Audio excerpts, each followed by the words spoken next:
Hi guys, this is part 2 of the books this week for Vihaan, Kendall, and Maggie. So I'm going to go through the second booklet for you all. So we are on 02.006 and it is addition versus subtraction.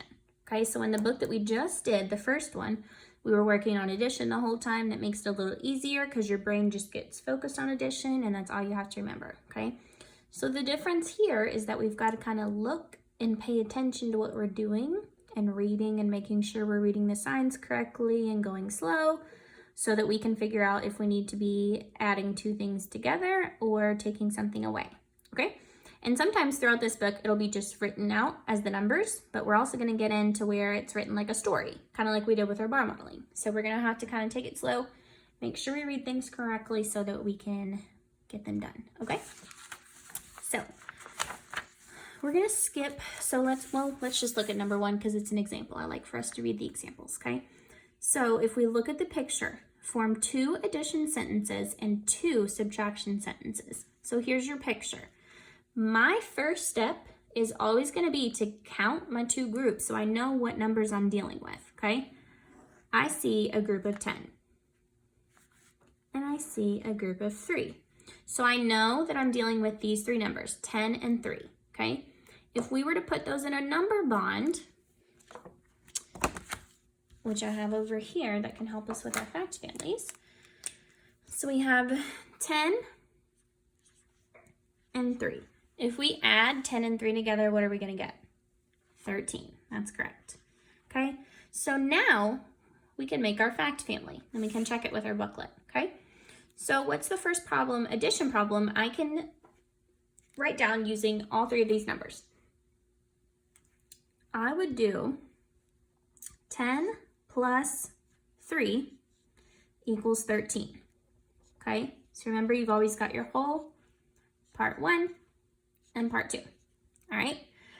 So with addition, we can do part 1 plus part 2 equals the whole. We can also flip it and do part 2 plus part 1 equals our whole.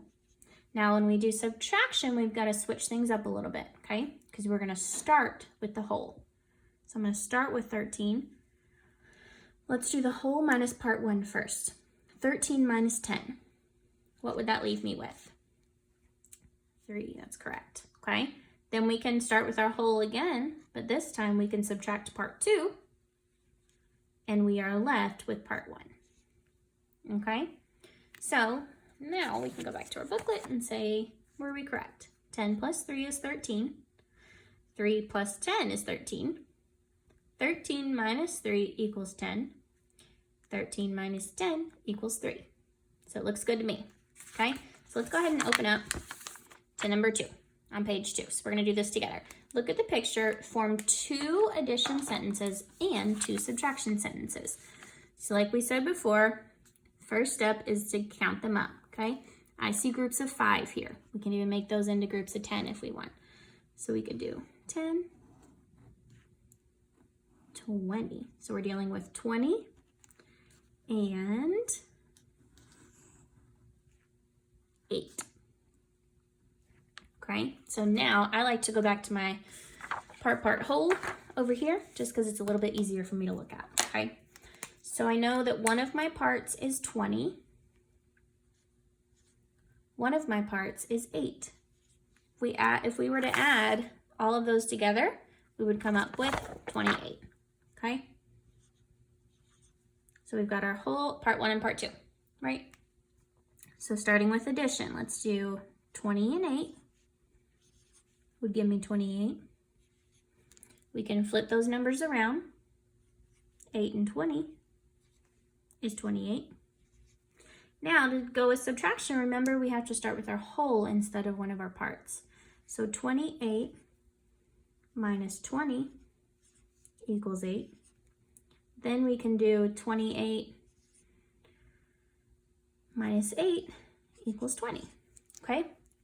The important thing to remember when you're doing these and fact families like this is you should only have these 3 numbers in all 4 of your problems, okay?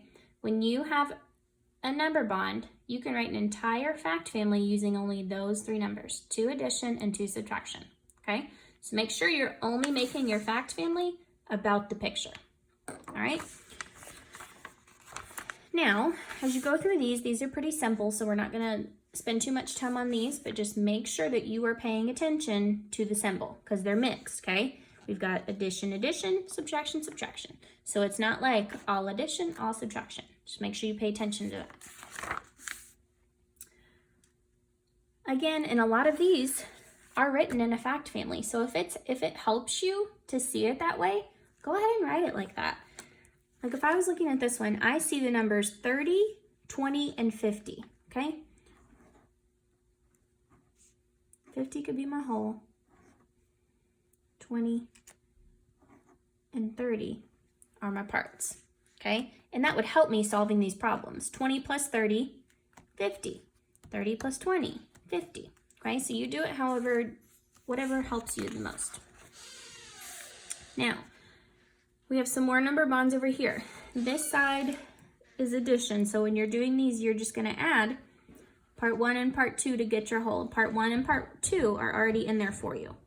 So once you add them together, you'll get your whole, and that's all you have to do. But I want us to do some of these together. So with a number bond that looks like this, we can't add part 1 and part 2. So what are we gonna have to do? You're right, we're gonna have to subtract, okay? And however you like to do that, it's totally fine. So I would probably just write it out. 470 minus 400. Ones, tens, hundreds. My answer here is 70, okay? If you do that, just make sure you start with the bigger number on top, okay? So we've done stuff like this before too, so we can do 135 minus 100. First, we would subtract our ones. 5 minus 0 would be 1. 3 minus 0 is 3.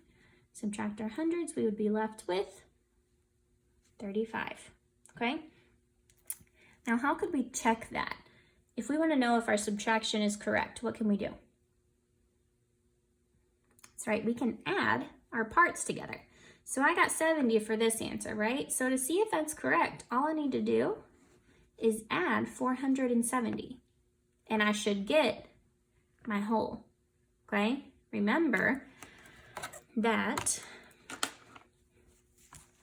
every time we do number bonds and things like that, you should always be able to do part 1 plus part 2 gives you your whole, okay? If it doesn't, it means we've done something wrong. We need to go back and look again, but remember that part. Okay, here, pretty simple, adding 10. So remember, if it's saying 13 more, 10 more, we're gonna be adding. Over here, the vocabulary changes a little bit. We're going to less, which means we're gonna be subtracting. Same type of thing over here. All right, this one, when you're at home, you're gonna go through and see, looking at these numbers, so you're gonna look at the equation and see, would it make sense for us to add or subtract, okay? So here we've got 92 and 62. So I would just see, so I would say, okay, maybe it's adding. If I add, I'm always gonna get a bigger number. That means my answer is gonna have to be bigger than 92. And I know that it's not, which tells me that here we are going to subtract, okay? Same thing with this one. I'm looking at the number 7. If I'm subtracting, I've got to get a number smaller than that. I look at the answer, and I can see, we are going to have to add, okay? So you're just filling in plus or minus on those. Pretty simple. All right. These, you're going to read the story and match them to their sentence, okay? So let's just do number 16 together real quick. Joseph bought 38 apples and 10 oranges. How many fruits did he buy all together? Now there's a key word in there that tells us what we're gonna do. Anybody know what it is? All together, that's right. That word all together tells me that we need to add. And I like to circle the vocabulary too because it helps me remember what I'm doing. So I know that for this one, I need to do 38 plus 10, which means that this one should go here, but I like to check it just to be sure. Mother baked 38 pies. 10 of them were apple pies while the rest were lemon. How many lemon were there? Okay, so if we know there's 38 pies altogether, that 38 is going to be our whole, okay? 10 of them are apple, okay? So that 10 apple is part 1, okay?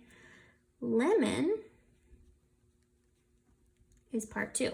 So remember in the number bonds we did before, when we start with a whole, that means we are subtracting, okay? So go ahead and do that for the other ones. All right, now a couple of these I want to go through just to make sure that when we're reading, we read them correctly and we can figure out if it's addition or subtraction, okay? So number 21, Ling scored 43 marks for a test. So 43 marks to us, that just means points, okay? She scored 10 points less than Kim. How many points did Kim score? All right, so if Ling scored 43 and she scored 10 less than Kim, okay? Remember again about that vocabulary. What kind of vocabulary do you see in here? Yeah, I do see less, but here's what we need to remember, okay? Ling scored 43. We're trying to figure out how many Kim scored, okay? So if we already know that Ling scored less than Kim, Kim's score is going to be higher than Ling's, which tells me that we are going to, what do you think? Add. We would have to add those scores together. If we added Ling's score to 10, that would give us Kim's score, okay? That one gets a little tricky in the wording sometimes. Now, Joseph has $80. His grandma gives him some money. He has $86 now.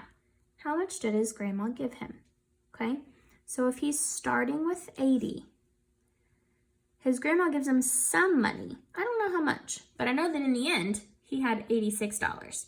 So we're only going from 80 to 86, okay? I want to know how much his grandma gave him. So let's look at our choices here. If we add 86 and 80, we're going to get $166. Does that make sense that his grandma gave him $166 and he has $86 now? No, that does not make sense. So we know that we can start with the $86 that he had, or that he has now, subtract it from what he had, and that'll tell us his grandma gave him $6, okay? Okay, a couple more here. And then you'll do the other ones on your own. Read the story sums and write the correct sentence. Jean sews 60 handkerchiefs. Molly sews 15 more handkerchiefs than Jean. How many handkerchiefs does Molly sew? All right, so again, thinking about our vocabulary here, what do we see that you think would tell us what we're going to do? I see this word more, and hopefully you see the same thing, okay? I know that Jean sews 60, okay? So I'm going to start with that. This is Jean, okay? Now Molly sews 15 more handkerchiefs than Jean. So I'm going to, more tells me that I'm going to add that 15. And what we get as our answer would be how many handkerchiefs Molly sews, okay?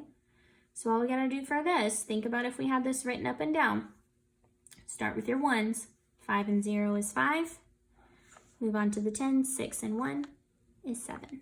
Molly sews 75 handkerchiefs. Okay? Last one. There are 190 red ribbons. There are 170 more red ribbons than blue ribbons. How many blue ribbons are there? So problems like these where we have lots of words, lots of blue, lots of red, lots of ribbons. Sometimes we get confused, okay? So 190 of them are red, okay?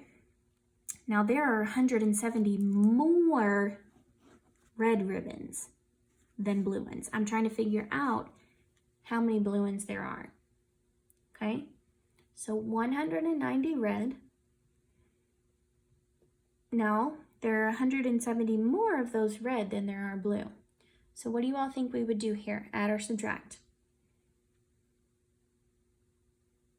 You're right. So we have 190 red ribbons, 170 more red than blue. Okay, so I'm just trying to figure out this little chunk of blue. Okay, they're not asking us how many ribbons there are altogether. So we're just going to take our red, okay, minus the difference, and that'll give us the blue. Okay, so 190 minus 170, because we're doing the difference, would tell us we subtract, equals what?